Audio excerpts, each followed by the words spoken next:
Ladies and gentlemen, buckle up because the Democrat Party isn't just cracking, it's shattering and breaking into a million pieces as we speak. And the woke, lamestream media is losing it and their minds over 8 votes in the Senate. On air, crying and whining about how they've broken ranks, caved in, bent the knee to President Trump and the Republican juggernaut.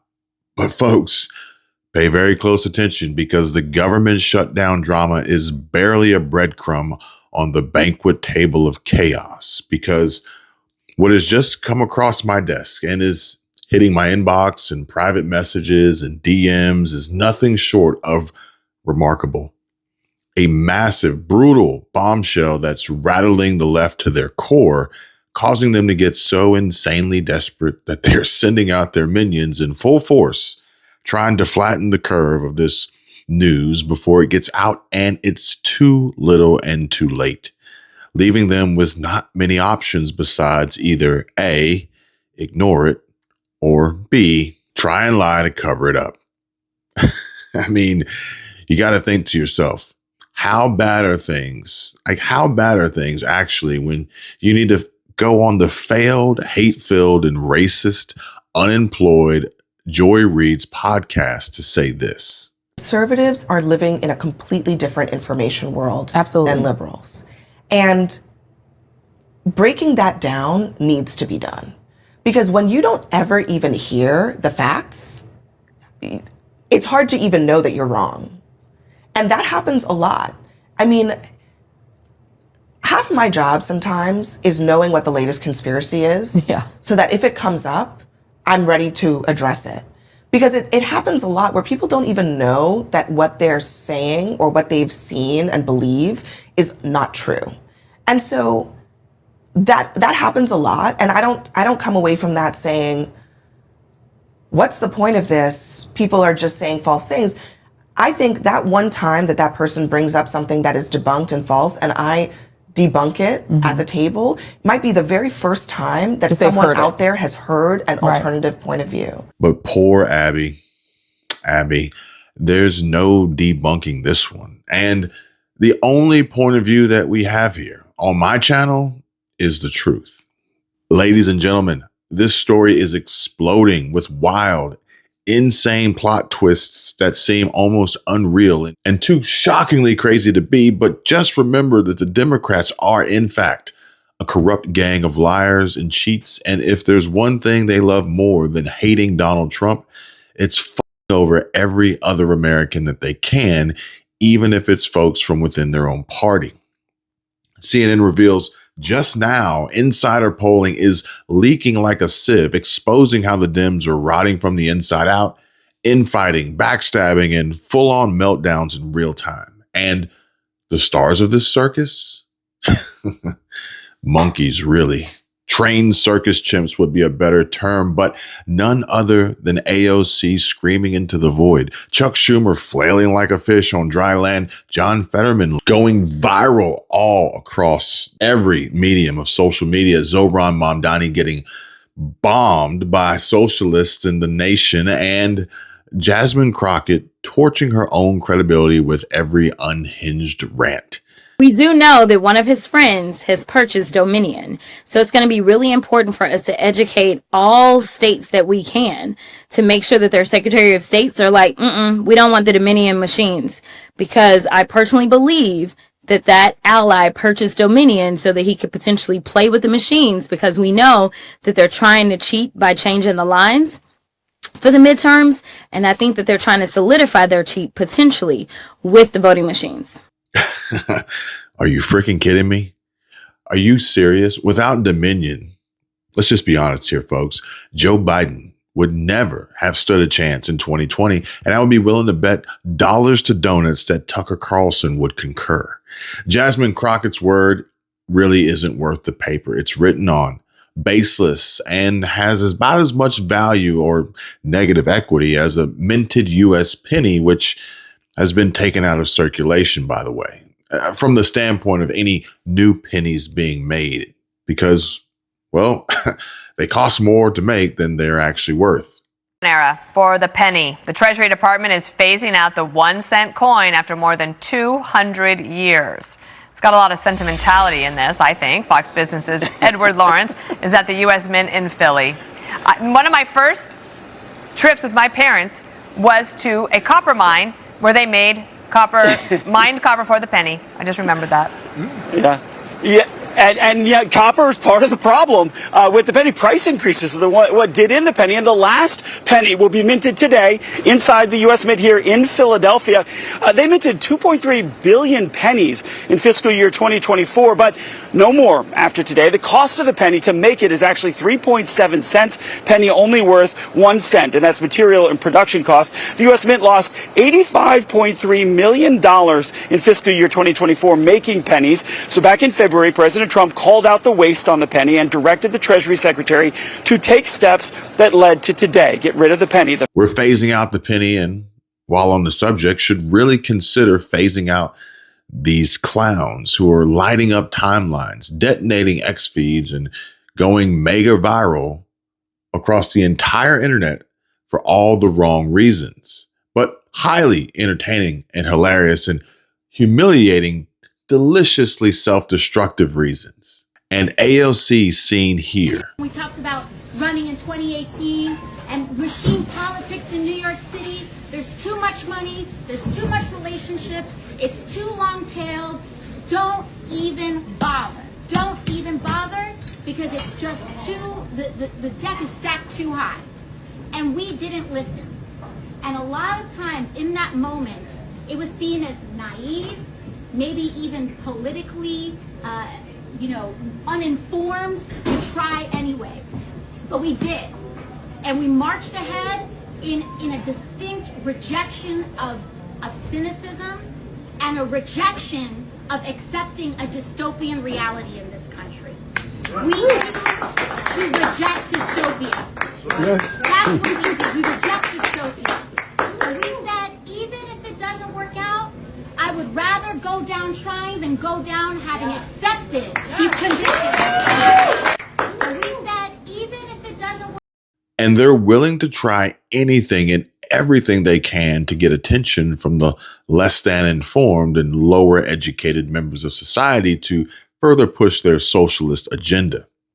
Crazy enough, we see not one, not two, but probably at least 3 Nazi salutes from AOC during her rant. And oh man, folks, if you thought the Democrat circus couldn't get any more clownish than this fresh clip, the one you just all saw and heard and listened to, that tirade from that girl from Queens has got the whole internet cackling like Kamala today. And I bet that this will begin circulating more and more as the hours go by. Straight absolute fire kindling from the meme trenches. But this gem, an old throwback 2025 clip of none other than Alexandria Ocasio-Cortez, AOC, the self-proclaimed queen of the squad, flailing around like she's auditioning for a bad telenova while yapping about her heroic 2018 congressional run against the evil machine politics in New York. But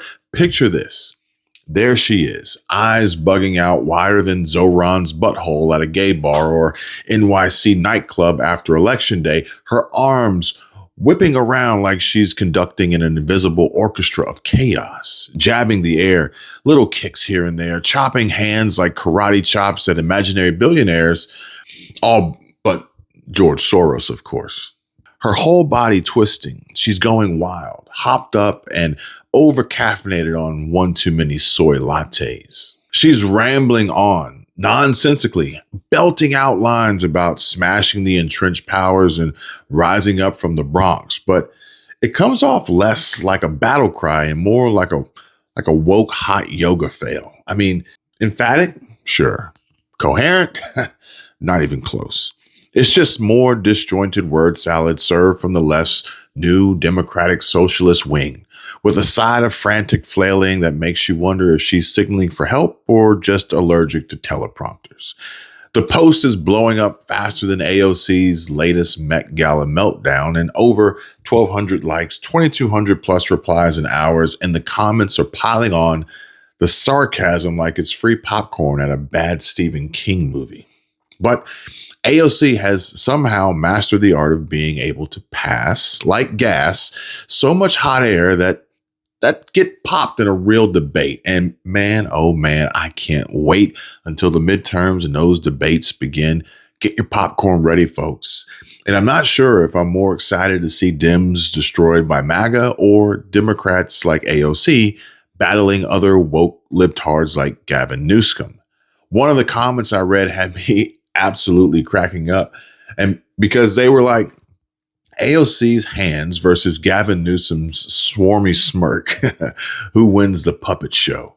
Another one was pitching pay-per-view gold with AOC in the ring with JD Vance. Shit, I'd shell out a Benjamin just to watch her arm flail her way into a timeout. And don't even get me started on the Rubio jabs, like Marco would smile politely while her gestures spell out, "I surrender" in semaphore. But look, this isn't just harmless ribbing. It's a spotlight on how AOC's whole shtick is smoke and mirrors. All flash, no substance, just theater that crumbles under a stiff breeze. But back just a few years ago in 2018, she lucked into that upset on a wave of anti-establishment vibes. But fast forward to now and today, well, let's just say that this clip's a hilarious reminder. And if you put her up against a debate shark like JD Vance or Marco Rubio, guys who drop facts like mic drops, then not flailing jazz hands like the left, and she'd look like the kid who studied for the bar with TikTok dances, psychic palm readings, tarot cards, and Chat GPT instead of actual textbooks. I'm just letting you guys know that all of the psychics that we have met with and that we're obsessed with are all full of shit. They all collectively, maybe 4 of them, have told me I was going to pass the bar. So they're all full pathological liars. Don't believe anything they say. You didn't need a magic 8-ball to tell you all signs point to it's a good thing you're pretty and you put out. Now, go hawk some more of your hairy bush panties to help pay your mom's plastic surgery bill. But this isn't it, folks, and it's just peak partisan comedy, underscoring why the left's resistance feels more like a bad improv trope than a serious threat. Because if this is their firebrand future, pass the marshmallows. We're toasting marshmallows tonight over the bonfire on their own hypocrisy and backstabbing. We're making s'mores. And speaking of, we mustn't ignore the elephant in the room, who is actually Chuck Schumer in the background, nodding in agreement with everything AOC has to say. The party is literally just a bunch of fucking ass clowns at this point.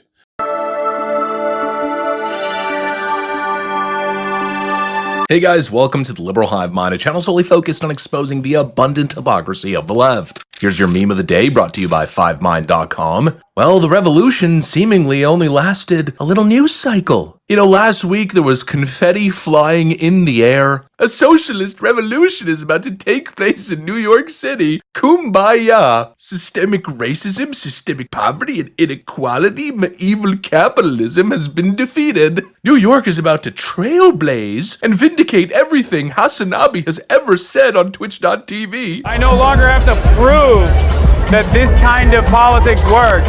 I can just point the fucking Zoran. Well, it went from hallelujah, the socialist revolution is upon us, to reality frickin' check. There is no socialist revolution. You all got played by a Democratic socialist candidate who made a bunch of frickin' promises that he could not deliver, and that he probably knew he couldn't deliver. But of course, like every good socialist always does, they lie and lie and lie and false promise anything to get in that position of power, and then of course betray your voters after obtaining that seat. Well, it's already started. There is no socialist revolution in New York City. Kathy Hochul and probably National Democrats, like I've been telling you, are not going to play nice with Mamdani. They will not greenlight his agenda. They're working behind the scenes overtime to sabotage him, probably to make sure that he's a one-term mayor. And the sabotage has already begun. Let me show you guys exactly what's going on here. We got some stuff to get into, so let's roll the tape. All right, folks. So firstly, I want to start off with this Kyle Kulinski tweet. But this reminds me of something I came across earlier today, and it was from Grant Cardone. How many of you know Grant Cardone? Just curious. Now, either way, I was listening in on a real estate investor's take on the 50-year mortgage, and here's what he had to say. Mortgage, if you're worried about it, you shouldn't be. 50-year mortgage is not the problem. Okay, it could be 100 years, whether it's 30 years, 15 years, 30 years, 50 years, 40 years. Pick your number, dude. The problem's not how long the mortgage is. The problem is the investment itself. It's the asset you're putting money in. Okay, look, a house is not an asset. It's a liability. This plane has a better chance of making me money than a house ever does. Because it gets me someplace, right? It gets me someplace, it gets me there fast, it buys time. What does a house do? Okay, maybe over 30 or 40 or 50 years, maybe it appreciates enough to provide you and your family with equity. At best, that's a savings account. But if you took the savings part out of it, added inflation, you'd realize, dude, it's a shitty investment. It's a liability. So don't get all cranked up about it, whether it's 30 years or 50 years or shit, they could do 100 years, okay? It's just a place to live. Don't think that it's going to be a place that makes you money, because it probably won't. And if you do make money on your house, it's because you got lucky. You can say I'm wrong. You can hate on me. Oh my God, it's the American dream. Everybody should buy a house. Everybody should own a house. Oh my God, everybody should be entitled to own a home. You're never going to own it. Okay, you go pay cash for that house right now today. Go pay $440,000 for that little house that looks just like that other house in the same neighborhood. You still have property taxes, you still have maintenance, you got upkeep, you got furniture, you got issues, and it never stops. You got a roof that's going to go bad, gutters that are going to go bad, siding that's going to have to be painted, and it's endless. And heaven forbid that the major employer in your market leaves, and the next thing you know, your house isn't even worth what you paid for. So look, the 50-year mortgage is not the issue. The 50-year mortgage is simply going to make it about $300 less a month. I think every 500 grand, 50 years drops the payment about $300. Again, that's not the issue. Okay, you shouldn't be investing in a home. You shouldn't be buying a home. Okay, particularly on the way up. If you haven't accumulated your wealth yet, what you should be doing is investing your money in your business, in your self-improvement, in things that can go up in value. You should be investing that money that you'd use for a down payment. Invest that into something that can grow you, grow your business, or maybe you invest in somebody else's business because you believe in the player, you believe in the founder, you believe in the direction of the company. There's a handful of great stocks out there that'll always return you more money than your house will. God bless, be great. 50-year ain't the issue. But even better than what he had to say in that short reel was the reaction and reading how people were getting triggered in the comments. For example, Jamal Green said, "We need to have a debate on this topic, my friend," as he tells Grant he firmly disagrees. But GC replied, and to my surprise, and put out that fire pretty quick with a simple rhetorical question. Why should we have a debate? There's no debate. And look, folks, if you want to know more and talk money and finance and mortgages and wealth building and investments, real estate, then contact me directly. But then there's this one here that just made my day, folks. As AJ says, boomer who bought house in Palo Alto for $25,000 in the 70s and just sold it last year for $4 million. Hold my beer. Which, don't get me wrong, sounds good. But two things can be true at the same time. And Grant Cardone counters with this. Population 67,000, 11% gain per year.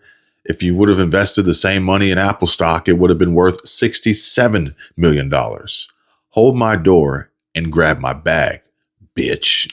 And I feel like this is it for the Dems. And yeah, we're done with Grant Cardone and the 50-year mortgage discussion for now. But when I look at the Democrats, I listen to what they say, watch and see how they behave, it's almost like AOC is, in essence, telling Chuck Schumer in this case and in this scenario, hold my door, bitch, and grab my fucking bag. Sit down and shut up, old man.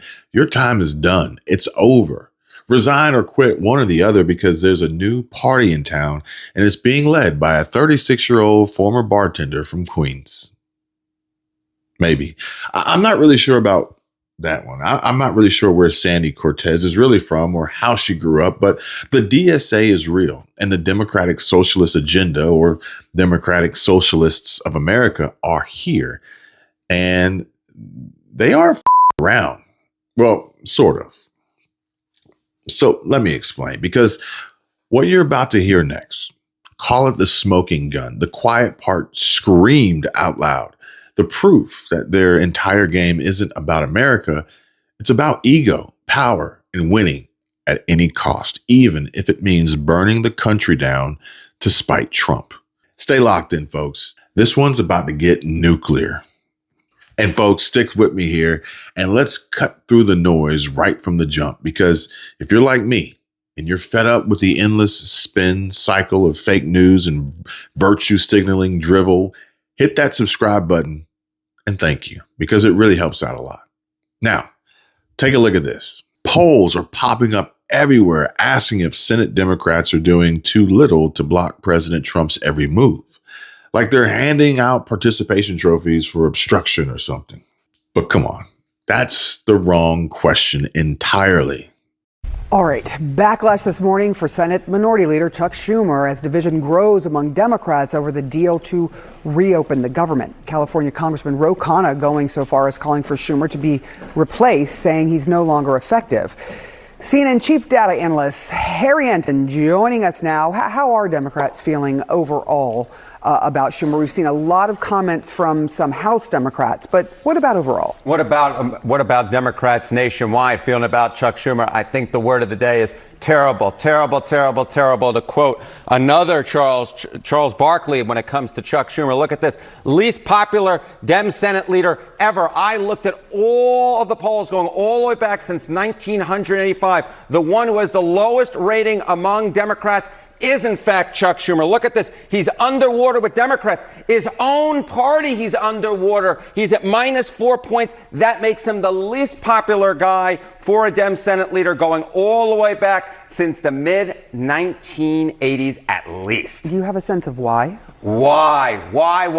It's because Democrats, they want a fighter. They want a fighter. That's why. Take a look here. Democrats, Dems in Congress do too little to oppose Trump. During the first term, it was just 46% in 2017. That's the percentage of Democrats who said that the Dems in Congress are doing too little to oppose Donald Trump. Look at where we are now. 69%. That is an increase of, get this, 23 points. The super duper majority of Democrats believe that the Democrats in Congress are not doing enough to oppose Donald Trump. And that, of course, is a big, huge criticism of Chuck Schumer. And that is why he is underwater. I knew you were going to do the dip. All right. I always do the dip. I need my exercise in the morning.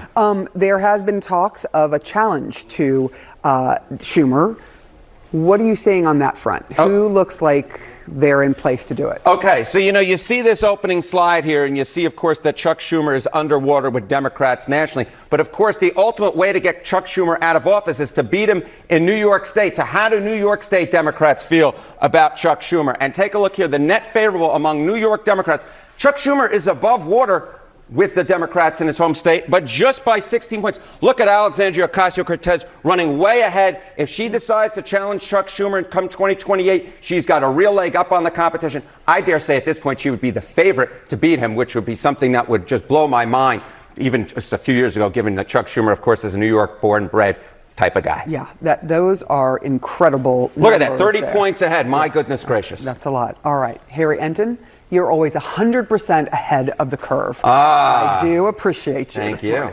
The real gut check we should be polling is, Are the Democrats doing too little to actually help the forgotten men and women of this country? And Mom Donnie, pretending to be the next Obama and posing and fake smiling for photo ops with vets isn't fooling anyone. Mayor-elect Zoran Mamdani observed Veterans Day in the Bronx. He stopped by a veterans residence in Parkchester to help serve food and speak with the vets. The mayor-elect says in New York there are more than 200,000 military, active or retired. He recognized the struggles they face here in the city and how he plans to fix it. Because for all of the improvements we've seen over the last few years, we also see the number of homeless veterans start to tick up. And that is something that we have to take on. That is something we have to confront, something we have to deliver on. Volunteers of America provides veterans with services like housing, benefit claims assistance, and educational assistance. Hello, everybody. What? As we approach Veterans Day, I wanted to stop by and just say thank you for your extraordinary service. To you, your family, the sacrifices that all of you made to protect our country is something that will always be honored. And we are very grateful, and we also happen to welcome you with a 70-degree day in D.C., which doesn't always happen around here. That's the first time I've seen a president, former or current, greet an honor flight, and that is absolutely amazing. A commander-in-chief, a leader who's going to show up and tell you that your service was worth something. I think that's the important part, so I think it was a great thing that happened. Last time I got to see a president, it was Gerald Ford. How about that? It was a joy in my heart today to see all these people. The veterans got Obama instead of Biden because, well, let's just be honest. We all know who was really president from 2020 to 2024. I mean, besides the auto pen, of course. Plus, Biden took a nasty bump on the noggin, and banged up Biden tells everyone that he should have never been president. But his son Beau should have been the one in charge instead, before going on to rip Trump. There's absolutely no way that that man could have made it another 4 years. And I really, honestly hope he really gets help and the care he truly needs. However, let's get back to the polls and the real numbers from the hardworking Americans grinding it out in swing and flyover states, small towns, and Rust Belt factories. The ones that Trump fights for every damn day. Because here's the bombshell truth, everyone. CNN finally leaks and lets air the quiet part out loud. And it's not about resisting some grand evil agenda. It's crystal clear now. It's not about stopping policies that make America great again either. Like sealing up the border, unleashing American energy dominance, or slashing taxes so you keep more of your hard-earned cash. No, it's purely, viciously about hating the man himself, President Donald J. Trump. The insider who crashed their elite cocktail parties, burning the image of him coming down those golden escalators into their brains forever and exposed their swampy games and draining it. But let's be real, folks, and tell me, answer this question for me. But how does blind, seething opposition to one guy actually make America great? And correct me if I'm wrong, but spoiler alert, it doesn't.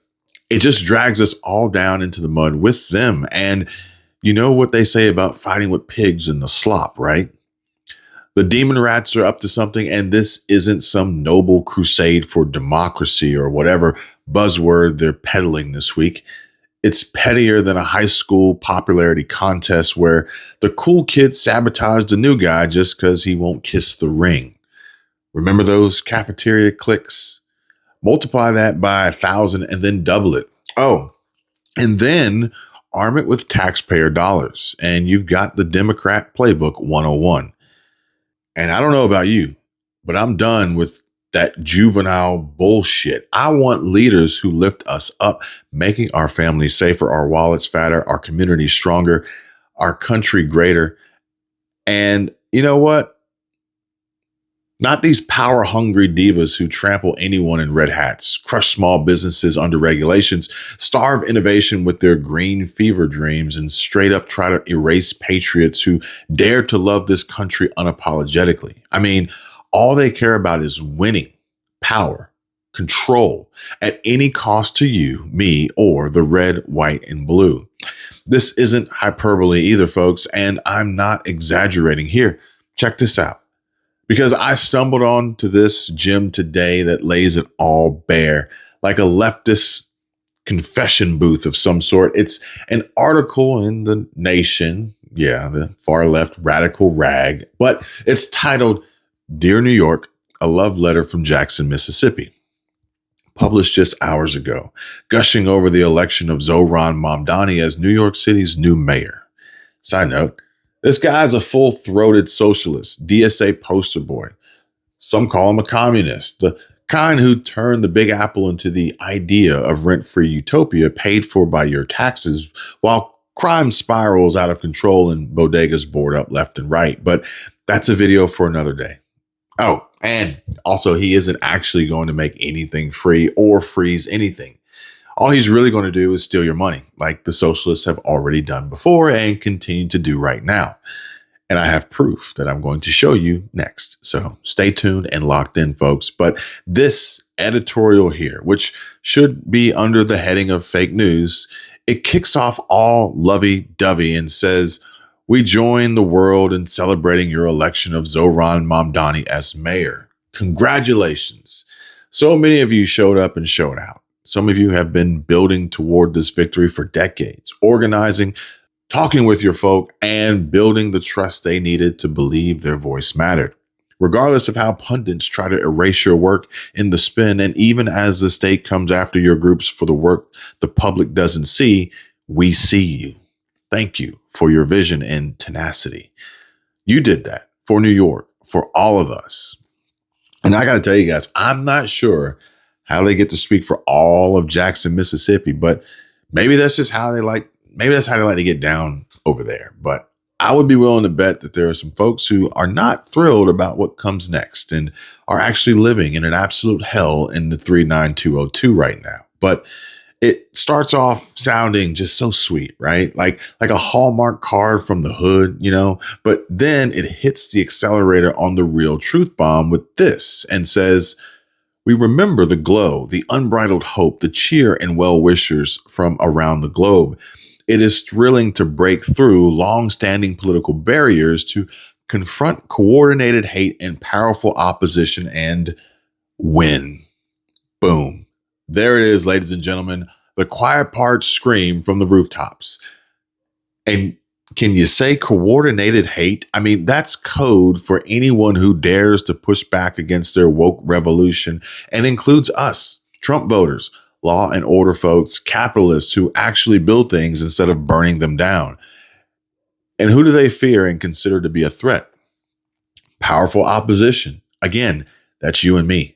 The silent majority who just we just want secure streets, good jobs, and schools that teach real history and not this divisive grievance porn. And that socialist payoff, well, I mean, if you consider not better schools and not safer subways and not a booming economy a payoff, but to them, it's just all about a win at all costs, pure, intoxicating victory for them over us. And if they got to use AOC and her big swinging knockers to do it, then so be it. New rule, stop hating on Sydney Sweeney for having great tits.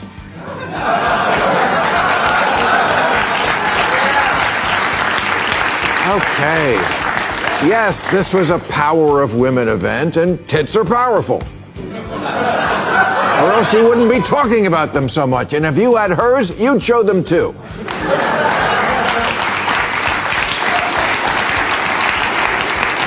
Everybody uses what they have while they have it. So good for her for recognizing that, because we know she won't be wearing this dress in 20 years unless it's to the SAG Award.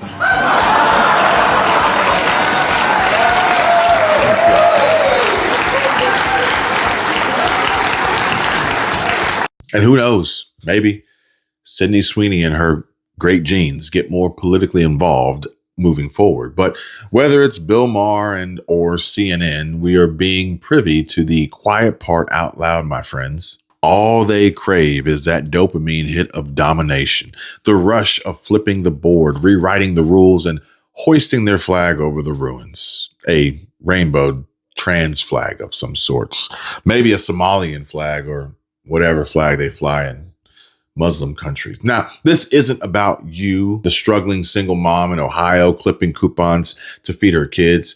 It's not about me, nor the veteran who's seen enough overseas chaos without importing it home. It's not even about their own base, the blue-collar Dems getting squeezed by inflation that they caused, or the Wall Street fat cats they pretend to despise while pocketing their donations. Hell no. This is about a cabal of coastal elites, community organizers turned overlords, and globalist cheerleaders who see America as their personal chessboard while also raiding the petty cash drawer when, at any cost, flood the borders, gut the energy sector, indoctrinate the kids, turn them all trans, and label anyone who objects a threat to democracy.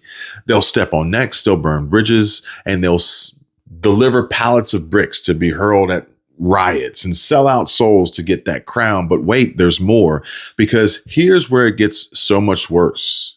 Don't you dare click away, because we're just scratching the surface. Stick with me, because this love letter from Jackson, it's a freaking Trojan horse for the radical playbook that's already infiltrating heartland towns, turning them into mini San Franciscos overnight. And trust me, once you see how deep this win or bust rabbit hole mentality runs from city halls to Capitol Hill, you'll never look at a ballot the same way. One of the things that's at stake for Washington voters is a potential income tax. And you might be thinking, Brandy, there's no income tax on the ballot. Oh, yes, there is, okay? An income tax is absolutely on the ballot, because if we don't start to chip away at one-party rule in Olympia, they are going to push through an unconstitutional income tax, but it's not going to matter because basically they do whatever they want. This was a story that came out over the weekend from the Washington State Standard. We'd also heard some rumors and rumbling of this. Washington State Democrats look at imposing income tax on high earners. The idea is brewing ahead of the 2026 legislative session.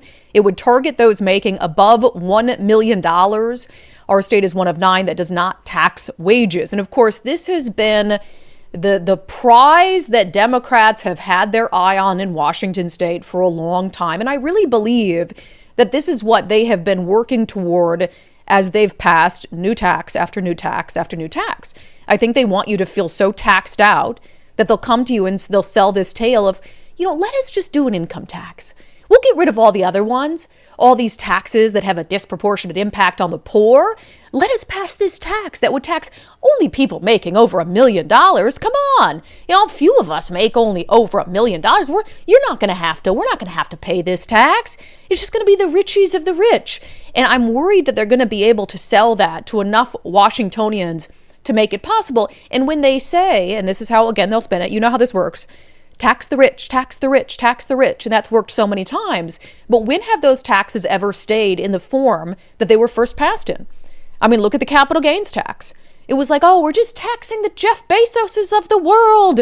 And it's like, no. And then immediately they come back and they reduce the threshold and they reduce the threshold. So if they were to try to fit through and get through and it passed, the state Supreme Court, which I think isn't a problem because the state Supreme Court doesn't give a damn about the Constitution, either the federal or the state constitutions. And enough people would be duped into believing that, oh, it's just on people who make over $1 million. That's not me. It's not going to impact me. Well, yes, it will in 2 ways. First of all, as soon as they get it through, they'll start to lower the threshold. And what they want is an income tax on every single one of you. And if you think for 1 second that they wouldn't do that, or that at the same time they'd eliminate some of these other regressive taxes, I mean, wake up. You're just fooling yourself. And where do you think those people are going to go? They'll just leave. But we've already talked about the mass exodus post-socialism happening right now in New York City. And you can fill in the blank of the city name and or state if push comes to shove. And those folks will dip. They'll just bounce and leave and never look back, and hopefully not bring their politics with them. But the next in line will be the hard-working middle class who now are forced to pony up so that they can get robbed by Peter, only for him to stiff and not pay Paul. But now, ladies and gentlemen, we have made our way to Washington State by way of Jackson, Mississippi, all because that love letter to Mom Donnie, the new New York City mayor-elect, was referencing their very own socialist experiment with their now and maybe soon to be former mayor, Chokwe Antar Lumumba. And I may be butchering his name, but the article continued to read, and I quote, "We have a little experience with the socialist mayor thing. And in 2017, the first year of Trump 1.0, Jackson elected its own young socialist mayor. He was also 34 years old with a name people struggle to pronounce. So I'm not the only one. Chokwe Antar Lumumba.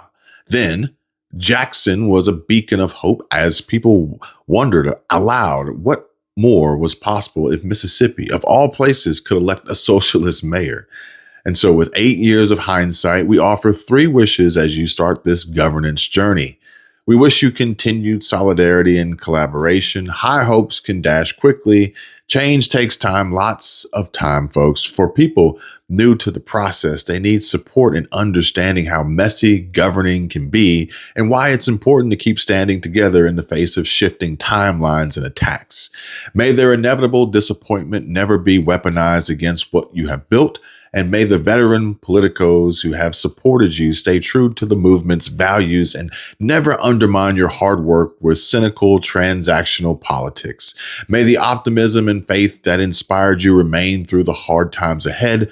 We wish you space to govern and organize. We know that New York has about 50 times the population of Jackson. You have plenty of brilliant people with the skills and ideas to hit the ground running. Yet there's always tension between the inside and outside game. Crises happen. They can refocus our best efforts. We are all under an administration that revels in creating crises and chaos for urban places like ours. May you always be grounded in what got you to this place, the people, and the critical importance of ever building the power you need to continue to hold the power you've gained. We wish you love. The media are fickle. They can twist the story, ignore your existence, and yes, even when you're mayor, and foment the wildest notions. Kudos for outwitting them so far, but we both know that they are relentless. They work with our opponents to create all manner of spectacle because they know if they can break our hearts, they can break our movements. Like any relationship, we all need a little courting and some attention that reminds us of why we chose each other in the first place. May you always know the love despite the spin, mean bots, and rumor mongering. May you keep choosing change, even when it's hard and inconvenient, because you know authentic democracy is worth it. So here's to you, New York. We can't wait to see the amazing work you'll do. Love, your friends in Jackson, Mississippi. And man, oh man, do I have something you've got to see.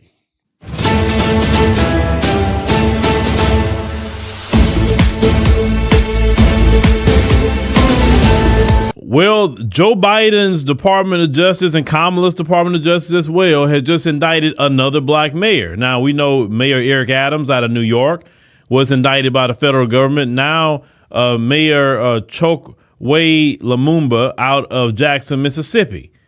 He was indicted. Let's go ahead and check that out. Jackson residents, it is with great disappointment that I come before you. My legal team has informed me that federal prosecutors have, in fact, indicted me on bribery and related charges. To be clear, I have never accepted a bribe of any type. As mayor, I have always acted in the best interest of the citizens of Jackson. We believe this to be a political prosecution against me, primarily designed to destroy my credibility and reputation within the community.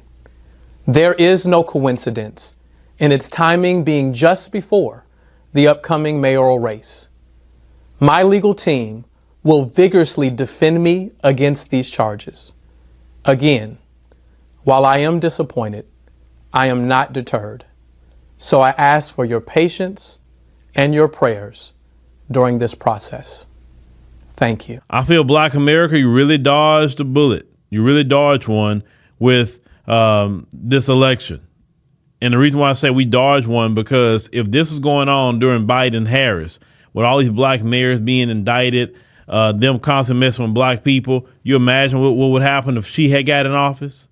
and she had got, her Department of Justice going, you imagine what kind of prosecutions would have been happening on black people. You imagine what kind of prosecutions would be happening on people with freedom of speech and all kind of things like that. She wanted to overregulate social media. There's so many things that we have dodged with her not being in office. But it's just quite interesting that all these black mayors are getting, indicted, or other black people get indicted underneath the Kamala Harris and Joe Biden administration. You understand? What y'all say the Democrats are our friends, and why all this stuff is happening? That's what I want to know. Why does stuff keep happening? But they supposed to be our friends, right? This is why a lot of black people have walked away from the Democrat Party. We see the BS. We see right through it. It's annoying. We understand the get down with the Democrat Party. We understand it. 2,000% understand it. And the Democrat Party is not for black Americans whatsoever. They want to destroy black America. They want to put, immigrants on top of us, give them resources that black Americans can't get. They constantly want to do that. And that's why a lot of black Americans voted for Trump, because they was sick and tired of seeing what the Democrat Party do to us as a community. But, let's see what happens with this brother's case. But yeah, it's just time and time again, you seeing black mayors being indicted with Biden and Kamala. The Jackson, Mississippi mayor, Chokwe Antar Lumumba, looking honestly like a Brandon Johnson Timu clone. But as you all saw, he has been indicted by the feds and DOJ on corruption charges and alleged bribery involvement. The Democratic lies of promise, a make-believe equity mask, a cycle of corruption, waste, and self-enrichment. This is their political playbook, where grand visions of justice and shared prosperity are dangled like carrots. Tax the rich to lift the poor, fund compassionate programs for the vulnerable, and now being pushed more, stronger, and harder than ever, elect bold outsiders to shake up the system. But peel back the layers, and what emerges isn't upliftment. It's a tangled web of indictments, ballooning deficits, unchecked handouts, and insiders cashing checks while the needy wait in line. The hog right now. And for a woman who is openly flirting with trying to run for Texas Senate seat against Senator either John Cornyn or whoever comes out of that primary, you are seeing a woman who's not spending an awful lot of time in Texas. That whole list of places she's been living high on the hog, I didn't see anything mentioning Dallas or Houston Up in an or Amarillo. Laredo or Amarillo. Right. She's all across the country making sure that she is getting taken care of, that her nails look fabulous, and that she is sounding off however she wants to. And she hadn't even come out as a socialist yet. I don't think, but she's mastering the Democratic art of misdirection and take the focus off of me and my wrongdoing and look over there instead, elsewhere. All the while, she is as crooked as Kamala trying to walk a straight line during a field sobriety exam, or Nancy Pelosi after kicking back a few. These Dems living high on the hog, all the while waiting to guilt trip and virtue signal as the fake activists for the poor and struggling low income that we all know they couldn't give a damn about. It was a horrific mistake. Governor Gavin Newsom called it pathetic and a surrender. Poll after poll found more Americans on both sides of the aisle blaming Republicans. Even Marjorie Taylor Greene blamed the GOP. As you mentioned, Democrats had big wins last week, so you had momentum. Why give in now? Why bring a butter knife to a gunfight? Are you willing to gamble that the GOP will negotiate on health care in good faith once the government reopens? Because if that gamble is wrong, 500,000 Pennsylvanians that you represent, their health care costs will skyrocket if you are wrong. And I believe you are wrong. Well, first of all, MTG is quite literally the last person in America that I'm going to take advice or to get their kinds of my leadership and values from. And now if Democrats are celebrating crazy pants like that, then that's on them. And now I don't need a lecture. I don't need a lecture from whether it's Bernie or the governor in California, because they are representing very deep blue kinds of populations. And a lot of those things were part of the extreme. And now remember, what really needs to win, the big win, is involving my state, and other states and those things. And why have we arrived here after the election a year ago?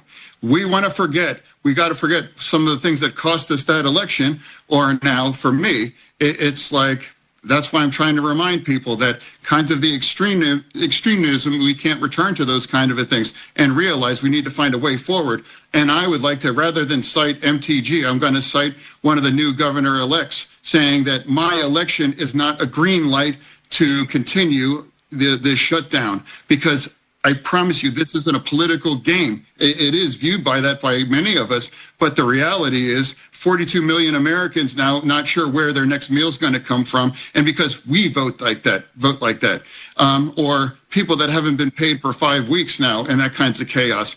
Those workers have to borrow more than $500 million, from their credit union just to pay their bills now. So for me, we're in the middle of this. Senator, I got to ask you to hold up. Fetterman is going to he's going to have to leave the Democrats soon, I hope. But that's a different story for a different day. Right now, this is the story of Democratic governance laced with socialist rhetoric, a seductive narrative that starts with good intentions, but devolves into deception, where taxpayer dollars vanish into black holes and the very policies meant to help the forgotten end up entrenching the elite. From Jackson's fallen mayor to Seattle's socialist surge and everywhere in between, I hope you all can begin to see how the lies stack up. Where how down in Jackson, Mississippi, Mayor Chokwe Antar Lumumba, a Democrat with a resume echoing Chicago's Walmart dollar store version of Brandon Johnson, and its fiery calls for racial equity and economic redistribution, promised to transform a struggling city into a beacon of justice.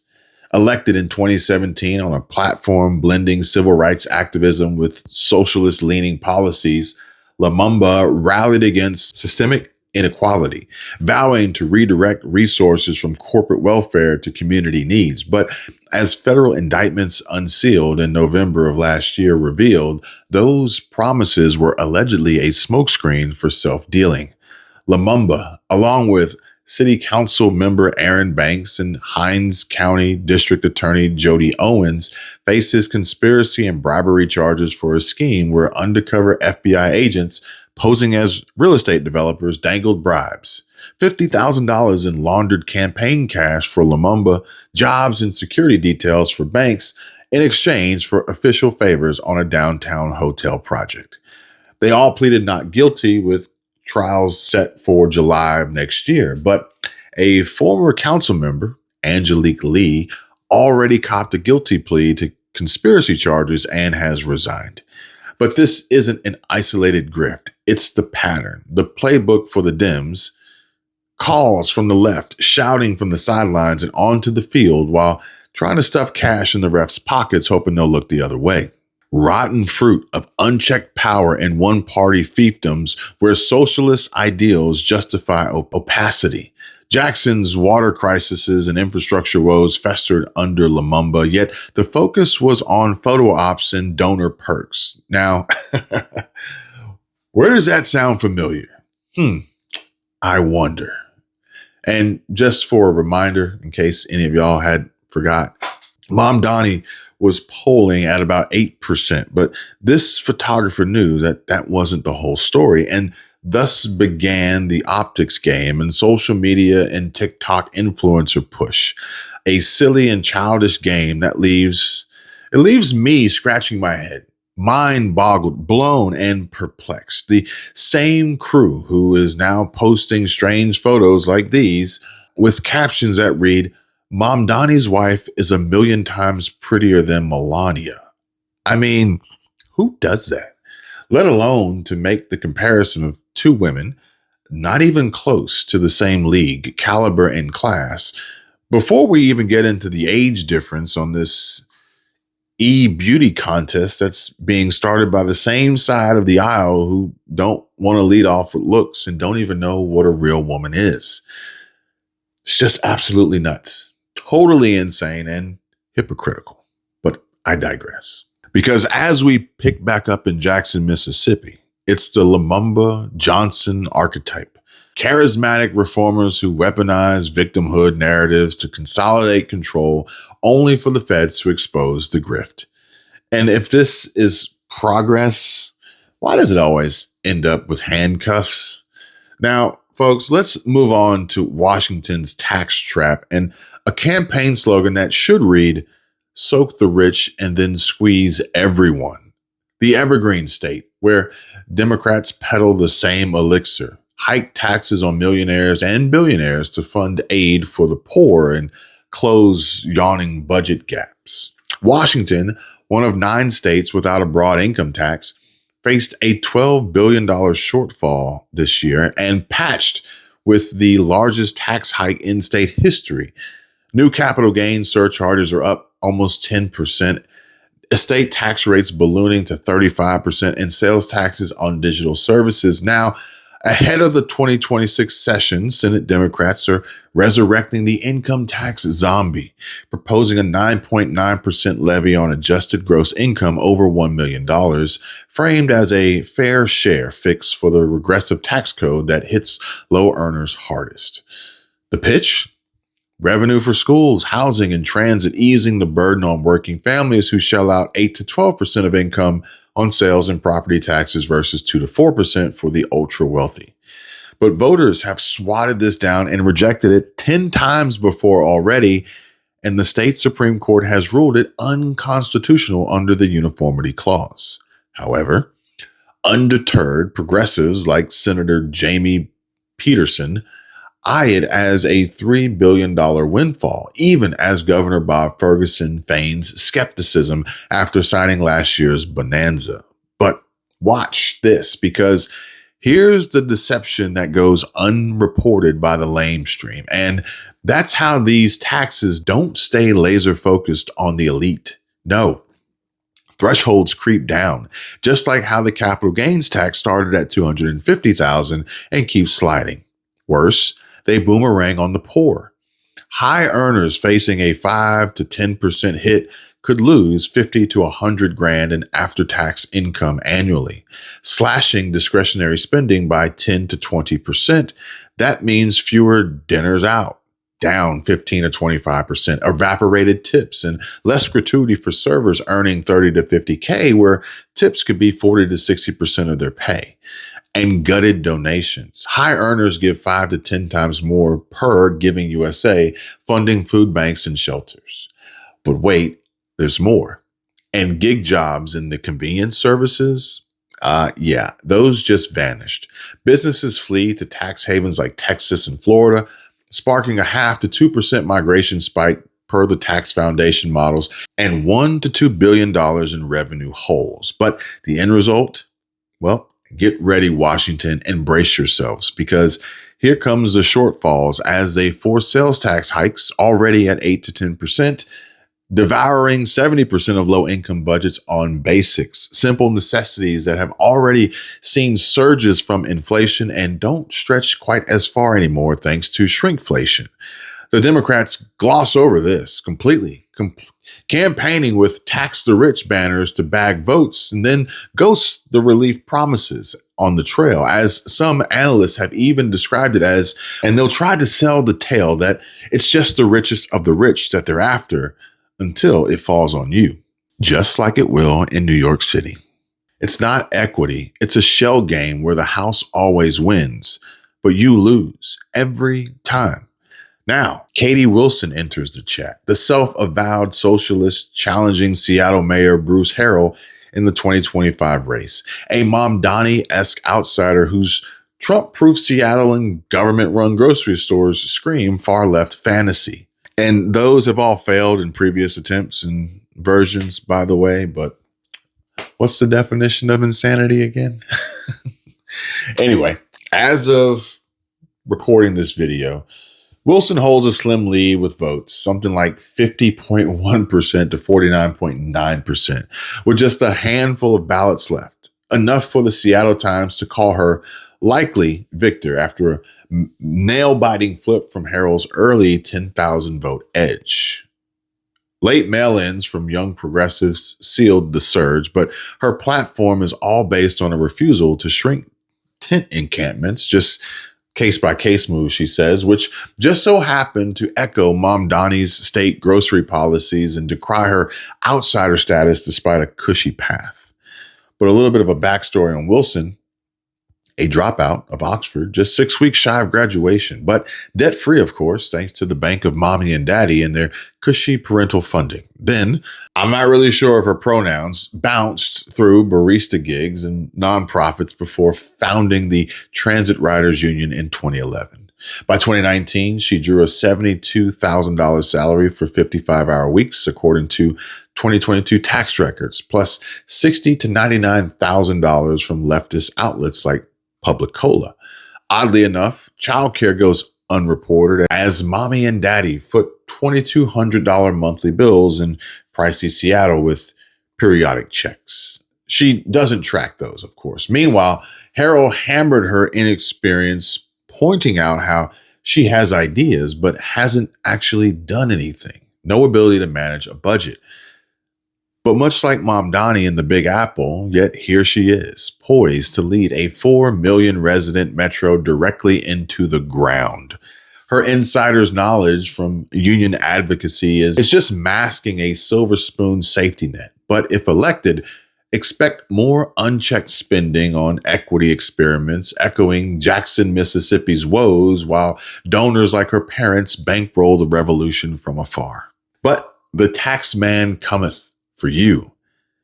And where does that money go? Well, I tell you what, let's look at Exhibit A. Programs like Substance Use Disorder Services, or SUDS, pitched as lifelines for the homeless and addicted, but devolving into taxpayer-funded free-for-alls. Intended to combat Washington's opioid crisis, SUDS channels millions into harm reduction, clean needles, all test strips, and even supervised consumption sites. It's exactly what it sounds like, folks. But without tracking, it becomes a black hole. Audits show funds diverted to ineligible recipients, with clients cycling cash for drugs rather than recovery. And might I add a little note here about how specific share details highlight how $100,000+ annually evaporates on unmonitored Narcan kits and hotel vouchers abused by repeat users while deficits swell.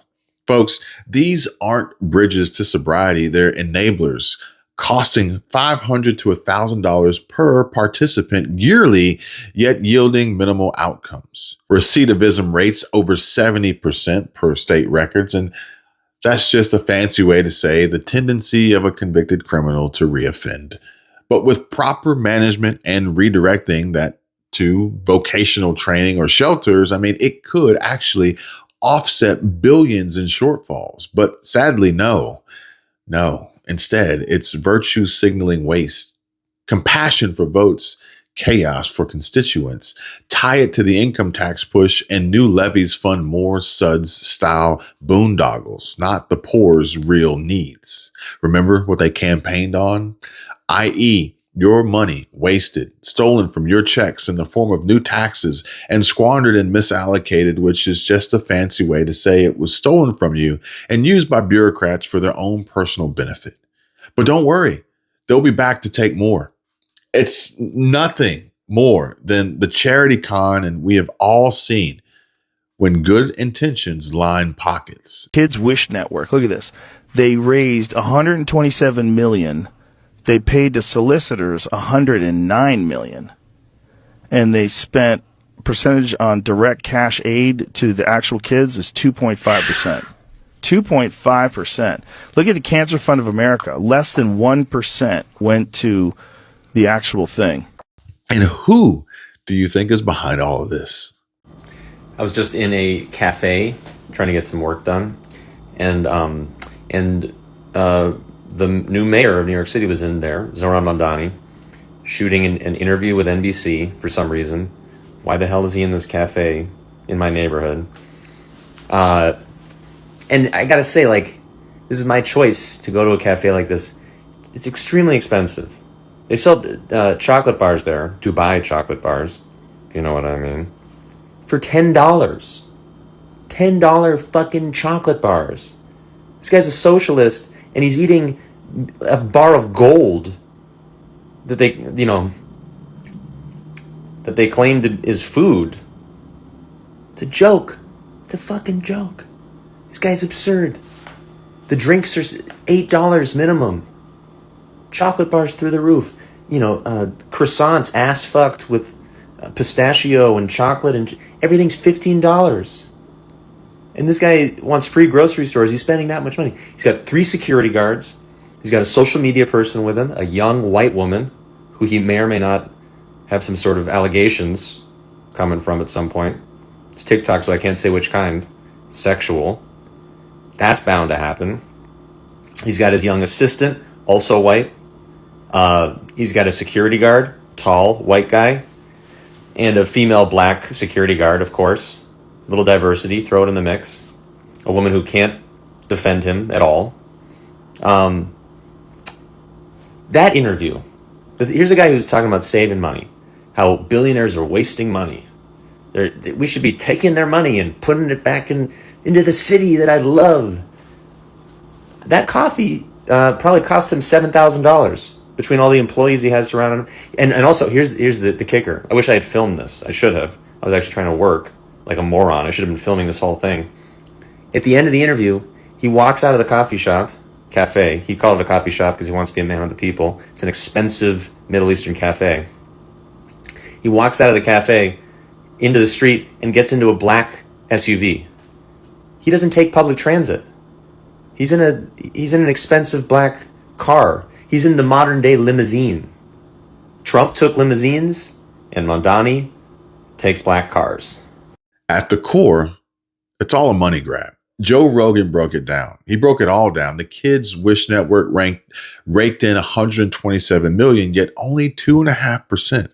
That's just 3.2 million out of over 127 barely reached any sick kids. $109 million went to solicitors and exec perks. The Cancer Fund of America, less than 1% of patients. The charity is just another business. Joe Rogan nailed it. These aren't outliers. They are the model. Democratic adjacent orgs think BLM funds on mansions or green initiatives inflating admin fees mirror it. Taxes flow in, experts siphon it out, and the original pitch for the kids fades as yachts launch. This isn't hyperbole. It's audited reality. Socialist tinge policies amplified it by pitching clever slogans like redistribute wealth, which quickly turns into or becomes redistribute to cronies. Yet all these stupid, dumb, uneducated Trump-hating sheeple fall for it every time. Hook, line, and sinker. The DSA uses fear, guilt, and media blackouts. That's how they hook the masses, simply by weaponizing empathy. Tax the billionaires, is what they say, and watch as the views from their TikTok reels and shares rolls in. Campaign managers, much like the AOCs of the world, pulling strings behind the Zohran Mamdanis of NYC, tap envy and hope, amplified by media echo chambers that bury scandals. Think Jackson, Mississippi mayor indictments and crickets on CNN, or spend them as right-wing attacks. It's pretty standard stuff here, folks. Democrats blind eye the fallout, reduced paychecks from cascading taxes, job losses from fleeing firms, while outlets like MSNBC pivot to systemic racism distractions. Joy Reid's fired, but the spirit's not gone. Voters bombarded with feel-good ads and TikTok testimonials vote the lie, mistaking rhetoric for results. It's psychological jujitsu. Guilt trip the middle class into funding their own erosion and then blame greedy capitalists when the bill comes due. I think, when people say diversity and inclusion, I think everybody agrees, or most people generally agree that it's a good thing, right? But I think right now we also need to bring in the word equity, right? Diversity is when you say that there's, many different types of people with different backgrounds and they're all, invited to the table. Inclusion is when, we include all of their ideas. But equity is when we make sure that all of the people who are at the table have equal access to making sure that their ideas and their thoughts are heard. And unfortunately, I think some of the statistics that you quoted is that we don't have that much leadership. But cracks show and the spell breaks when stories like these spread. Share my video, please. All we focus on here is the truth, not partisan rants, but cold facts exposing the con, diving deeper into voter psyops and how to counter them, working hard to protect us all, this country, our wallets. I will be proactive in the work that I do, and I think that is because of the responsibility I hold to 8.5 million people of being their mayor. It is important that you are open to working with anyone, no matter what disagreements you may have. And I've said this when it pertains to President Trump, that if President Trump wants to speak about lowering the cost of living or delivering cheaper groceries like he ran on, I'm there to have that conversation. The distinction will be that previous administrations have looked to have that conversation to the benefit of themselves and the expense of the people that we look to serve. Understood, but do you plan to call President Trump? I will be reaching out to the White House and as we prepare to actually take office, because this is a relationship that will be critical to the success of the So city. it wasn't just a hypothetical scenario on our debate stage. No. You're actually going to call him. What will you say? Well, I'll say that I'm here to work for the benefit of everyone that calls the city home, and that wherever there is a possibility for working together towards that end, I'm ready. And if it's to the expense of those New Yorkers, I will fight it. Spare us the bullshit, Zoran. You've already won the race. You don't have to lie to kick it anymore. And I highly doubt President Trump wants to hear from you anyway. But while Mamdani and his DSA comrades dream of turning the Big Apple into a communist playground, the cavalry's already riding in, and there are plans that are already being put in place to stop Mamdani and the DSA in their communist push dead in their tracks. Representative Buddy Carter just dropped the Mamdani Act, a surgical strike to cut federal funds to New York City as long as a self-avowed communist sits in the mayor's chair. No more propping up their bankrupt ideology with Georgia's or anyone else's capitalist cash. And if New York wants socialism, let them choke on it. But also, meanwhile, over in the Democrat circus on the Hill, the tent's on fire. AOC's torching Chuck Schumer and the entire Senate Democrat leadership, blaming all of them for caving to Trump and the GOP juggernaut. 8 Democrats broke ranks to end the shutdown, and the woke media's melting down over it on air, crying about bent knees and betrayal. But this, ladies and gentlemen, this is just the appetizer. Folks, everyone buckle up, because the Democrat Party isn't just cracking. It's shattering into a million pieces as we speak. The Socialist rising star is burning out and soon down their own house. And the lamestream media is losing their minds over 8 votes, while the real meat on the bone of chaos is just getting served. Hold the line. We're winning battles and ultimately the war. Stay alert, stay vigilant, and stay ready and prepared. The best is yet to come. And if you are interested in saving money, specifically on your Medicare, then make sure you give our friends at Chapter a call. And I want you guys to really, really pay attention here, because it's come to my attention that most seniors are not on the best Medicare plan. They're either overpaying for the same coverage they could get elsewhere, or they don't have the coverage they need in an emergency. Chapter can review your options in under 20 minutes. It's fast, it's simple, it's easy, and it's free. If you're already on the best possible plan, they'll tell you they're unbiased and they're purely here to help folks, seniors, save money on healthcare, on average $1,100. And if you're not on the right plan, they'll help you switch, even if it's to a plan that pays them nothing. Again, unbiased, folks. This is unique and unlike any other Medicare provider out there. And this is exactly why we love Chapter so much, because they're literally just trying to help people. Chapter works for you, not big insurance or the government. And there's no pressure, just honest, free advice from professionals who know Medicare inside and out.